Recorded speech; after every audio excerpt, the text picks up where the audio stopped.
ನಮಸ್ಕಾರ ಮಿತ್ರರೇ, ನಾವು ಈ ದಿನ ಮತ್ತೊಂದು ಅದ್ಭುತವಾದ ದೇವಸ್ಥಾನದ ಪರಿಚಯವನ್ನು ನಿಮಗೆ ಮಾಡಿಕೊಡಲಿದ್ದೀವಿ. ಈ ದೇವಸ್ಥಾನ ಒಡಿಸ್ಸಾ ರಾಜ್ಯದಲ್ಲಿದ್ದು ಇದನ್ನು ಕೊನಾರ್ಕ್ನ ಸೂರ್ಯ ದೇವಸ್ಥಾನ ಅಂತ ಕರೀತಾರೆ. ಇದು ಒಡಿಸ್ಸಾ ರಾಜ್ಯದ ಭುವನೇಶ್ವರದ ಅಂದರೆ ಏನು ಕ್ಯಾಪಿಟಲ್ ಇದೆ, ರಾಜಧಾನಿ ಭುವನೇಶ್ವರದಿಂದ ಸುಮಾರು 66 ಕಿಲೋಮೀಟರ್ ದೂರದಲ್ಲಿ ಮತ್ತು ಪುರಿ ಜಗನ್ನಾಥ ಮಂದಿರದಿಂದ ಸುಮಾರು 35 ಕಿಲೋಮೀಟರ್ ದೂರದಲ್ಲಿರ್ತಕ್ಕಂತಹ ಈ ಕೊನಾರ್ಕ್ ದೇವಸ್ಥಾನ ಅತ್ಯಂತ ವಿಶೇಷವಾಗಿ ಮತ್ತು ವೈಜ್ಞಾನಿಕವಾಗಿ ಮತ್ತು ಖಗೋಳಶಾಸ್ತ್ರದ ದೃಷ್ಟಿಯಿಂದನೂ ಅತ್ಯಂತ ಅದ್ಭುತವಾದ ದೇವಸ್ಥಾನ ಅಂತಲೇ ಕರೆಯಲ್ಪಡುತ್ತದೆ. ಈ ದೇವಸ್ಥಾನ ಸುಮಾರು 26 ಎಕರೆ ಜಾಗದಲ್ಲಿ ನಿರ್ಮಾಣವಾಗಿರ್ತಕ್ಕಂಥ ಅದ್ಭುತವಾದ ದೇವಸ್ಥಾನ. ಕೋನ್ ಆರ್ಕ್ ಅಂದರೆ ಕೋನ ಅಂದರೆ ಆ್ಯಂಗಲ್ ಅಂತ ಅಂತಾರೆ, ಆರ್ಕ್ ಅಂದರೆ ಸೂರ್ಯ, ಅಂದರೆ ಕೋನಗಳಿರ್ತಕ್ಕಂತಹ ಸೂರ್ಯನ ದೇವಸ್ಥಾನ ಅಂತ ಹೇಳಿ ಇದನ್ನು ನಾವು ಕರಿಬೋದು. ಇದು ಸುಮಾರು ಇದರ ಐತಿಹಾಸವನ್ನು ನಾವು ನೋಡುತ್ತಾ ಹೋದರೆ, ಅಂದರೆ ಇದರ ಇತಿಹಾಸವನ್ನು ನಾವು ನೋಡೋಕ್ಕೆ ಹೋದರೆ ಇದನ್ನು ಸುಮಾರು 13ನೇ ಶತಮಾನದಲ್ಲಿ ಗಂಗರ ಅರಸ ನರಸಿಂಹದೇವ ಅನ್ನೋರು ಕಟ್ಟಿಸಿದ್ರು ಅನ್ನೋದು ಒಂದು ಇತಿಹಾಸ ಇದೆ. ಅಂದರೆ ಸುಮಾರು 1250ರಲ್ಲಿ ಒಂದು ಶಿಲಾಶಾಸನ ಪ್ರಕಾರ 1238ರಿಂದ 1264 ಮಧ್ಯದ ಅವಧಿಯಲ್ಲಿ ಈ ದೇವಸ್ಥಾನವನ್ನು ನಿರ್ಮಾಣ ಮಾಡಲಾಯಿತು ಅನ್ನೋದು ಒಂದು ಇತಿಹಾಸ. ಅದೇ ರೀತಿ ಈ ದೇವಸ್ಥಾನಕ್ಕೆ ಅದರದೇ ಆದ ಪೌರಾಣಿಕ ಹಿನ್ನೆಲೆಯೂ ಇದೆ. ಇದು ಏನಪ್ಪ ಈ ಒಂದು ಪೌರಾಣಿಕ ಹಿನ್ನೆಲೆ ಅಂದರೆ, ಶ್ರೀಕೃಷ್ಣನ ಮೊಮ್ಮಗನಾಗಿರ್ತಕ್ಕಂತಹ ಸಾಂಬನು ತನ್ನಗೆ ಬಂದಿರತಕ್ಕಂಥ ಒಂದು ರೋಗ ನಿವಾರಣೆಗಾಗಿ ಈ ಚಂದ್ರಭಾಗಾ ನದಿಯಲ್ಲಿ ಒಂದು ತಪಸ್ಸು ಮಾಡುವಾಗ ಅಲ್ಲಿ ಒಬ್ಬ ದೇವರು ಪ್ರತ್ಯಕ್ಷರಾಗಿ ಅಲ್ಲಿ ಒಂದು ಮೂರ್ತಿ ಸಿಗುತ್ತೆ, ಸೂರ್ಯನ ಮೂರ್ತಿ ಸಿಗುತ್ತೆ. ಇದನ್ನು ಪ್ರತಿಷ್ಠಾಪನೆ ಮಾಡುವಂತೆ ಒಂದು ಕರೆ ಅವರಿಗೆ ಒಂದು ಮಾನಸಿಕವಾಗಿ ಒಂದು ಕರೆ ಬಂದಾಗ ಸಾಂಬ ಮೂರ್ತಿಯನ್ನು ಈ ಸ್ಥಳದಲ್ಲಿ ಪ್ರತಿಷ್ಠಾಪನೆ ಮಾಡಿ ಒಂದು ದೇವಸ್ಥಾನವನ್ನು ನಿರ್ಮಾಣ ಮಾಡ್ತಾನೆ. ಕಾಲಾನಂತರದಲ್ಲಿ ಇದು 13ನೇ ಶತಮಾನದಲ್ಲಿ ಮತ್ತೆ ನಿರ್ಮಾಣ ಮಾಡಲ್ಪಡ್ತು ಅನ್ನೋದು ಒಂದು ಇತಿಹಾಸ. ಮತ್ತು ಈ ದೇವಸ್ಥಾನ ಕಳಿಂಗ ವಾಸ್ತುಶಿಲ್ಪ ಮಾದರಿಯಲ್ಲಿರ್ತಕ್ಕಂತಹ ದೇವಸ್ಥಾನದ ಮುಂಭಾಗದಲ್ಲಿ 7 ಅಶ್ವಗಳನ್ನು ನಾವು ಕಾಣಬಹುದು. ಅಂದರೆ ಈ 7 ಅಶ್ವಗಳಂದರೆ ವಾರದ 7 ದಿನಗಳನ್ನು ಒಂದು ಪರಿಚಯ ಮಾಡಿಸುತ್ತೆ. ಅಂದರೆ ವಾರದ 7 ದಿನಗಳ ಪ್ರತೀಕವಾಗಿರ್ತಕ್ಕಂತಹ ಈ ಅಶ್ವಗಳನ್ನ ರೂಪದಲ್ಲಿ ತೋರಿಸಲಾಗಿದೆ ಅನ್ನೋದು ಒಂದು ವಾಡಿಕೆ. ಅದೇ ರೀತಿಯಾಗಿ ಆಮೇಲೆ ಸೂರ್ಯನು ನಮ್ಮ ಕಾಲ್ಪನಿಕವಾಗಿ ನಮ್ಮಲ್ಲಿ ಒಂದು ಕಲ್ಪನೆ ಇದೆ, ಸೂರ್ಯ ಯಾವಾಗಲೂ ತನ್ನ 7 ಅಶ್ವಗಳನ್ನು ಹೂಡಿರ್ತಕ್ಕಂಥ ರಥದಲ್ಲಿ ಬರ್ತಾನೆ ಅನ್ನೋದು ಒಂದು ಕಲ್ಪನೆ, ನಮ್ಮ ಒಂದು ಕಲ್ಪನಾ ಒಂದು ಚಿತ್ರಣ ನಮ್ಮಲ್ಲಿದೆ. ಹಾಗಾಗಿ ಈ ದೇವಸ್ಥಾನ ಸೂರ್ಯನ ದೇವಸ್ಥಾನ 7 ಅಶ್ವಗಳು ಹೂಡಿದ ರಥದ ಮೇಲಿದೆ ಅನ್ನೋ ಹಾಗೆ ನಮಗೆ ಭಾವನೆ ಆಗುತ್ತದೆ. ಅದೇ ರೀತಿಯಾಗಿ ಈ ದೇವಸ್ಥಾನದ ಸುತ್ತಲೂ ಒಟ್ಟು 24 ರಥದ ಚಿತ್ರಗಳನ್ನು ಕೆತ್ತಲಾಗಿದೆ. ಅಂದರೆ ಇಲ್ಲಿ ನಮ್ಮಲ್ಲಿ ಯಾವುದೇ ದೇವಸ್ಥಾನದಲ್ಲಿ ಈ ರೀತಿಯ ಒಂದು ಚಿತ್ರಣ ಇಲ್ಲ. ಕೇವಲ ಸೂರ್ಯ ದೇವಸ್ಥಾನದಲ್ಲಿ ಮಾತ್ರ 24 ರಥದ ಚಕ್ರಗಳನ್ನು ಕೆತ್ತಲಾಗಿದೆ. ಅಂದರೆ ಈ 24 ಚಕ್ರಗಳು ದಿನದ 24 ಗಂಟೆಗಳ ಒಂದು ಪ್ರತೀಕವಾಗಿರ್ತಕ್ಕಂಥದ್ದು. ಅದೇ ರೀತಿ ಪ್ರತಿಯೊಂದು ಚಕ್ರದಲ್ಲಿ 8 ಅಲಗುಗಳಿವೆ. ಅಂದರೆ 8 ಅಲಗುಗಳು ಉಳ್ಳಂತಹ ಒಂದು ಚಕ್ರಗಳನ್ನು ನಿರ್ಮಾಣ ಮಾಡಲಾಗಿದೆ. ಅಂದರೆ 8 ಅಲಗುಗಳಂದರೆ 8 3 24, ಅಂದರೆ ದಿನವನ್ನು 3 ಭಾಗಗಳಾಗಿ ಮುಂಜಾನೆ, ಮಧ್ಯಾಹ್ನ ಮತ್ತು ಸಂಜೆ ಅಂತ ಏನು ಭಾಗ ಮಾಡ್ತೀವಿ, ಅದೇ ರೀತಿ 8 3 24 ದಿನದಲ್ಲಿ 3 ಭಾಗಗಳನ್ನು 8ಅನ್ನು 3 ಭಾಗವಾಗಿ ಒಂದು ಗುಣಿಸಿದರೆ 24 ಗಂಟೆ ಆಗುತ್ತೆ. ಆ ಒಂದು ಸಿಂಬಾಲಿಕ್ ಆಗಿ ಇಲ್ಲಿ ಈ ದೇವಸ್ಥಾನವನ್ನು ನಿರ್ಮಾಣ ಮಾಡಲಾಗಿದೆ.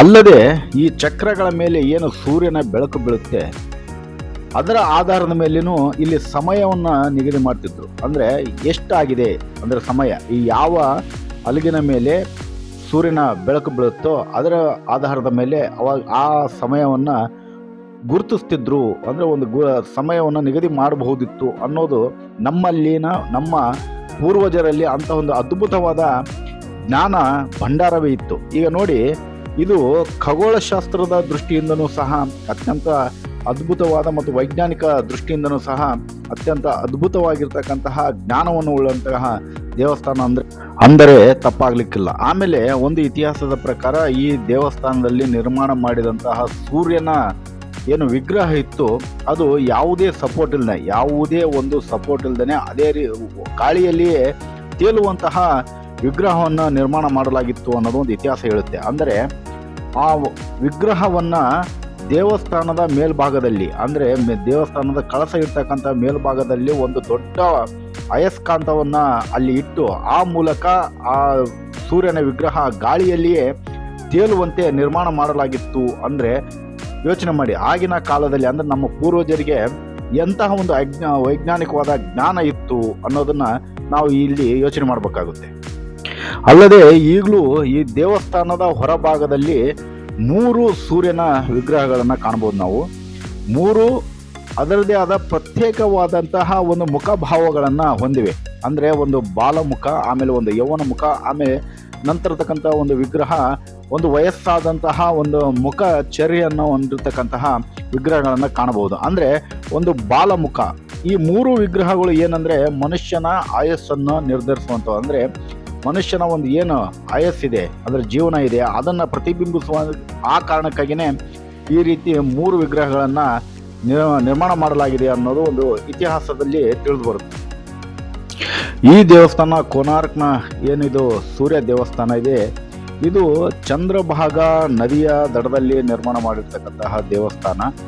ಈ ದೇವಸ್ಥಾನ ಮತ್ತು ಇದರ ಪಕ್ಕದಲ್ಲಿಯೇ ಬಂಗಾಳ ಕೊಲ್ಲಿಯ ಸಮುದ್ರ, ಒಂದು ಕಡೆಗೆ ಚಂದ್ರಭಾಗ ನದಿ ಹರಿಯುತ್ತೆ, ಇನ್ನೊಂದು ಭಾಗದಲ್ಲಿ ಬಂಗಾಳ ಕೊಲ್ಲಿ ಸಮುದ್ರ ಹರಿಯುತ್ತೆ.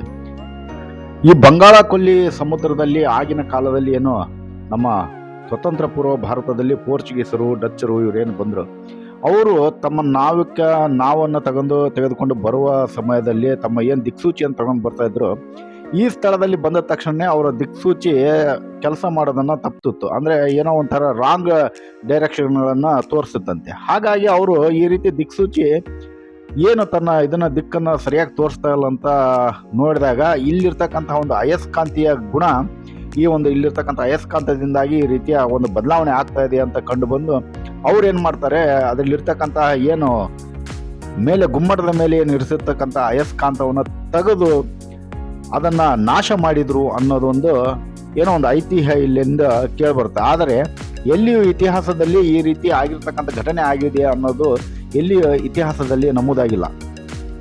ಆದರೆ 13ನೇ ಶತಮಾನದ ನಂತರ, ಅಂದರೆ 13 ಶತಮಾನದ ನಂತರ ಆಗಿರ್ತಕ್ಕಂತಹ ಆಗಿನ ರಾಜರುಗಳ ಮಧ್ಯೆ ನಡೀತಿದ್ದ ಯುದ್ಧಗಳ ಕಾರಣಾಂತರಗಳಿಂದಾಗಿ ಈ ದೇವಸ್ಥಾನವನ್ನು ಸಹ ಇಲ್ಲಿ ಭಗ್ನಗೊಳಿಸಲಾಯಿತು ಅನ್ನೋದು ಒಂದು ಇತಿಹಾಸದಲ್ಲಿದೆ.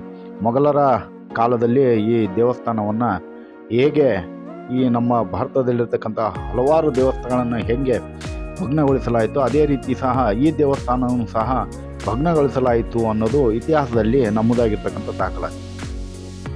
ನೋಡಿ, ನಾನು ಮೊದಲೇ ಹೇಳಿದೆ, ಈ ದೇವಸ್ಥಾನ ಖಗೋಳಶಾಸ್ತ್ರ ಮತ್ತು ವೈಜ್ಞಾನಿಕ ದೃಷ್ಟಿಯಿಂದ ಖಗೋಳಶಾಸ್ತ್ರ ಮತ್ತು ವಿಜ್ಞಾನದ ಸಮ್ಮಿಳನ ಆಗಿರ್ತಕ್ಕಂಥ ದೇವಸ್ಥಾನ ಅಂತ ಹೇಳಿದೆ. ಯಾಕಂದರೆ ಈ ದೇವಸ್ಥಾನದ ನಿರ್ಮಾಣ ಏನಿದೆ, ಈ ಚಕ್ರಗಳು, ರಥದ ಚಕ್ರಗಳನ್ನು ಏನು ನಿರ್ಮಾಣ ಮಾಡಲಾಗಿದೆ, ಇದು ಸೂರ್ಯನ ಬೆಳಕನ್ನು ಪ್ರತಿಬಿಂಬಿಸಿ ಅದರ ಮೂಲಕ ಆ ದಿವಸದ ಗಂಟೆಗಳನ್ನು, ಅಂದರೆ ಅವಧಿಯನ್ನು ನಿರ್ಧರಿಸಲಿಕ್ಕೆ ಮಾಡಿರ್ತಕ್ಕಂಥ ಒಂದು ತಂತ್ರಜ್ಞಾನ.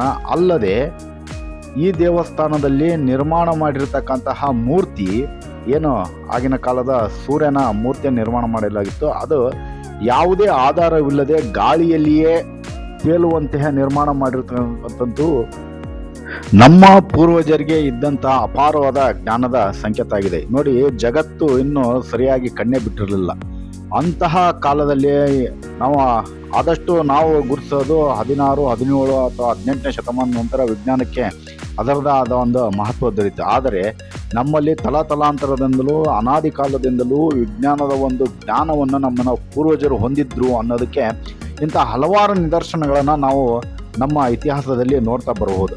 ಹಾಗಾಗಿ ಮಿತ್ರರೇ, ಈ ಒಂದು ಕೋನಾರ್ಕದ ಸೂರ್ಯದ ದೇವಸ್ಥಾನ ಇದೆ, ಕೋನಾರ್ಕ್ ಸೂರ್ಯ ದೇವಸ್ಥಾನ ಇದೆ, ಮಸ್ಟ್ ವಿಸಿಟ್ ದೇವಸ್ಥಾನ. ಅಂದರೆ ನೀವು ಯಾವಾಗಾದರೂ ನಿಮ್ಮ ಫ್ಯಾಮಿಲಿಯೊಂದಿಗೆ, ನಿಮ್ಮ ಮಕ್ಕಳೊಂದಿಗೆ ಎಲ್ಲಾದರೂ ಪ್ರವಾಸಕ್ಕೆ ಹೋಗ್ಬೇಕಂತ ಅನಿಸಿದರೆ ದಯವಿಟ್ಟು ಒಮ್ಮೆ ಈ ದೇವಸ್ಥಾನಕ್ಕೆ ಬಂದು ಭೇಟಿ ಮಾಡಿ ನಮ್ಮಲ್ಲಿರ್ತಕ್ಕಂಥ ಅಪಾರವಾದ ಜ್ಞಾನದ ಒಂದು ಸಂಕೇತವನ್ನು ಮತ್ತು ಅದ್ಭುತವಾದ ಒಂದು ವಾಸ್ತು ಕಲೆಯನ್ನು ನೀವಿಲ್ಲಿ ಗಮನಿಸ್ಬೋದು. ಹಾಗಾಗಿ ದಯವಿಟ್ಟು ಎಲ್ಲರೂ ಬಂದು ಈ ದೇವಸ್ಥಾನಕ್ಕೆ ಭೇಟಿ ಕೊಡಿ. ಅಲ್ಲದೆ ನಮ್ಮ ಈ ಹಿಂದೆ ಇದ್ದಂಥ ಚಾನಲ್ನ ಹೆಸರು ತಿರುಗಾಲ ತಿಪ್ಪೂರು ಅನ್ನೋ ಚಾನಲ್ನ ಹೆಸರನ್ನ ಬದಲಾಯಿಸಿ ಈಗ ಅಲೆದೆ ಆಟ ಅಂಥೇಳಿ ಹೆಸರನ್ನ ಹೊಸದಾಗಿ ಹೆಸರನ್ನು ನಾಮಕರಣ ಮಾಡಲಾಗಿದೆ. ದಯವಿಟ್ಟು ಎಲ್ಲರೂ ಇದಕ್ಕೂ ಸಹ ನಿಮ್ಮ ಸಹಕಾರವನ್ನು ನೀಡಿ ನಮಗೆ ಮುಂದಿನ ದಿನಗಳಲ್ಲಿ ಇನ್ನಷ್ಟು ಸ್ಥಳಗಳನ್ನು ಪರಿಚಯಿಸುವಂತಹ, ನಿಮಗೆ ಇನ್ನೊಂದಿಷ್ಟು ಹೊಸ ಸ್ಥಳಗಳನ್ನು ಪರಿಚಯ ಮಾಡುವಂತಹ ಒಂದು ಸಹಕಾರ ನಿಮ್ಮಿಂದ ದೊರೆಯಲಿ ಎಂಬ ಒಂದು ಆಶಯದೊಂದಿಗೆ ಇಂದಿನ ಈ ಸಂಚಿಕೆಯನ್ನು ಮುಕ್ತಾಯ ಮಾಡ್ತೇನೆ. ಮುಂದಿನ ದಿನಗಳಲ್ಲಿ ಮತ್ತೊಂದು ವಿಡಿಯೋದೊಂದಿಗೆ ನಿಮಗೆ ಭೇಟಿಯಾಗೋಣ. ಅಲ್ಲಿವರೆಗೂ ನಮಸ್ಕಾರ.